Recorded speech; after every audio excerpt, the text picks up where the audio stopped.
Де таке життя буде, як у нас? Нема ніде такого життя. Нічого не залишили в хаті, все забрали. Геть радюшку з лежанки забрали. Не було де радюшки, щоб застелити.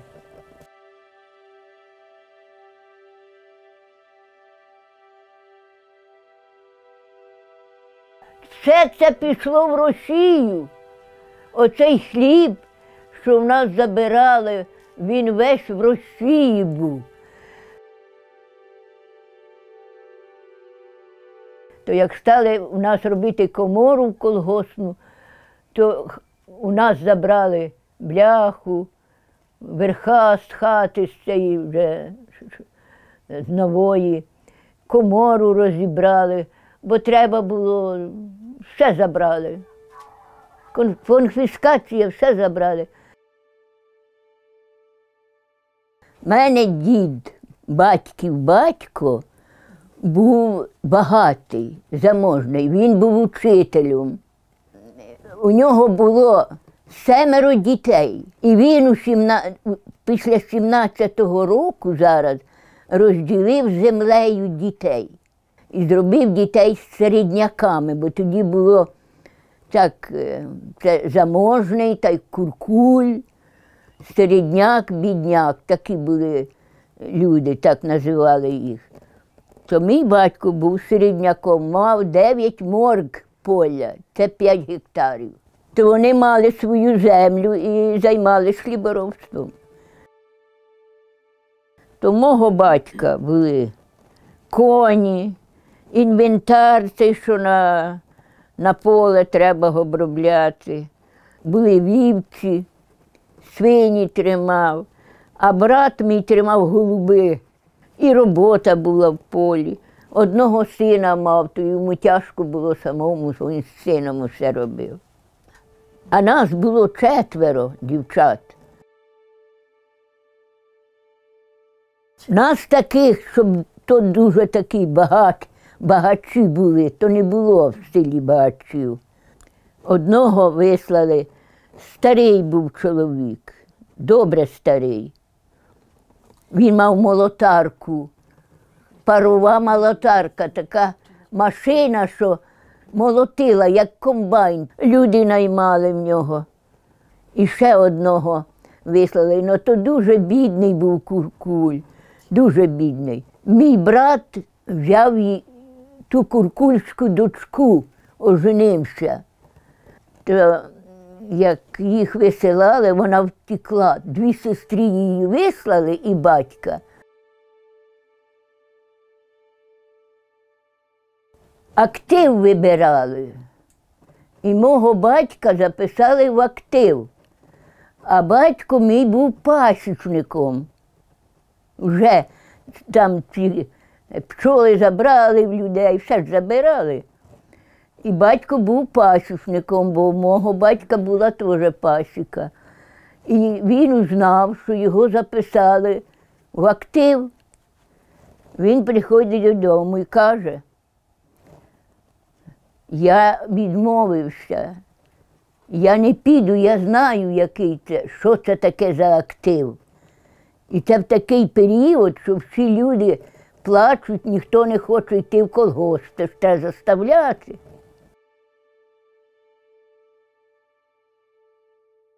Ще на мого брата написали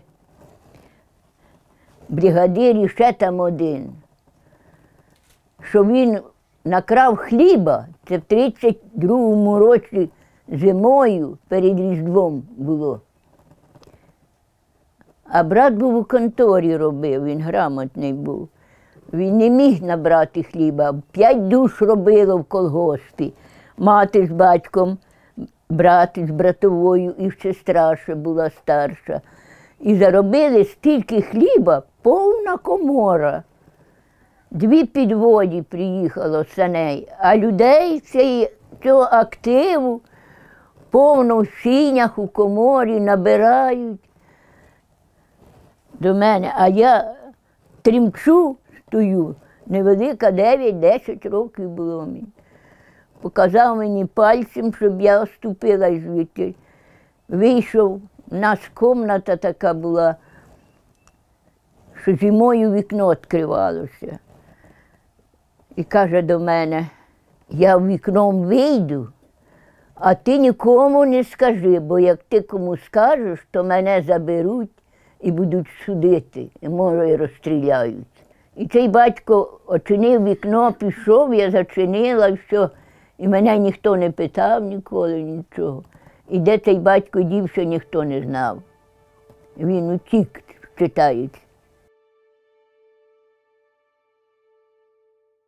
А потім пройшло время, вже зовсім голод став. То мій двоюрідний брат, мого дядька син, спекулював тоді, щось там купить, там продасть, що таке гроші. Він то був півсироти, без матері. Приїхав тихо, забрав мою матір, і в мене ще 2 сестрички було менших.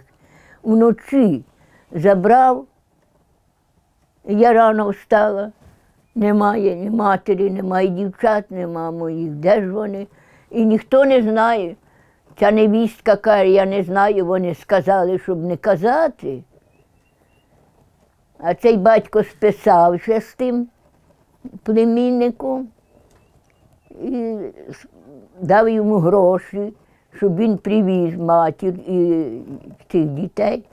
То мати мене покинула, бо вже в невістки дитина є, то треба дитину глядіти. Ще весною, вже як посіяли, поля засіяли, барачки насіяли. У людей є так, що совершенно нема що їсти. А йдуть на бураки, сапають, і вони тако 2 рядочками. Це гони, 2 рядки гони, а 1 рядок – це півгін називалося. То хто йде 2 рядочки від ліса, дають фунт хліба, це 400 грам. А хто 1 рядочка поле, дають півфунта. То я їсти хочу, нема ж хліба, ніхто мені вже не дає, не дасть, бо нема. То я з сестрою, і ще вже братовою, йду на бурак, беру сапку. Як я там вже сапала, але сапала, 10 років вже було мені. Там ще досі ями є, де такі котли дуже великі були закопані. І в тих котлах варили там щось, то кожне з мисочкою, але там задушать, там не можна до нього доступити. І всі люди, з села всі люди з тими мисочками, бо всі голодні. А до тих, там якісь галушки варили чи щось там ще, я туди й не підходила, бо там задушать.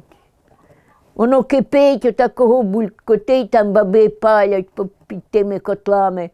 А вони лізуть, кричать з тими мисками, люди. Це як ото, табун говець, хтось зробить якусь біду їм, та вони бекають, кричать, так це. Це страшне було. Люди на дорозі падали. Трунів, скажімо, цих ніхто не робив. Бо з чого зробити і кому? Оця жінка, що я в неї пасла корови, те їй помер, то вона його там обмотала і на драбину поклали, і занесли, і самі яму копали, і самі засипали. А де ті могилки були, чи хрест хто ставив, я не знаю. Не думайте, що всі люди так бідували. Ні? Активний голодував. Ще я в школу ходила, то я ще не така голодна була.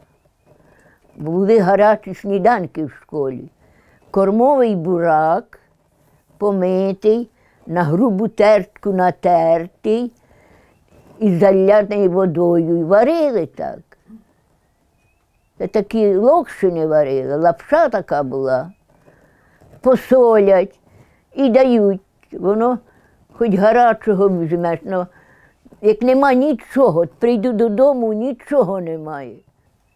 Ну, я кажу, я піду в школу. До мене кажуть, не йди, десь на дорозі впадеш, помреш на дорозі. Піду, бо гарячі сніданки. Оце ж баракити мене тримали в школі.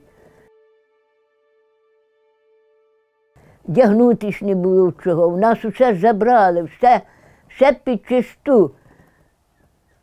А й дрантячко наше такого паршиве забрали, бо дядько там один купив моє пальтечко.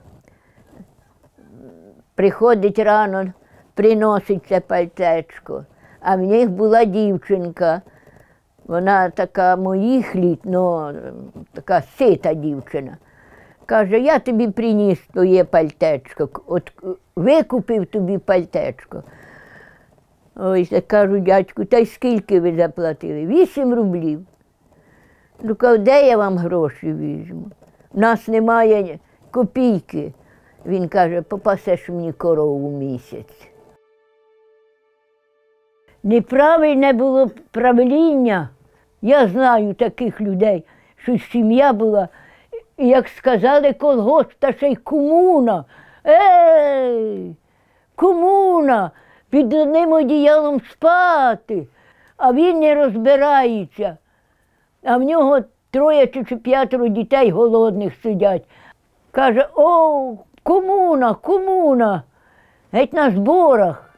І воно пішло в селі вже так, як згасло яке. О, Кащук буде їсти вареники, і я буду їсти вареники. А він не знає, які ті вареники, а звідки вони.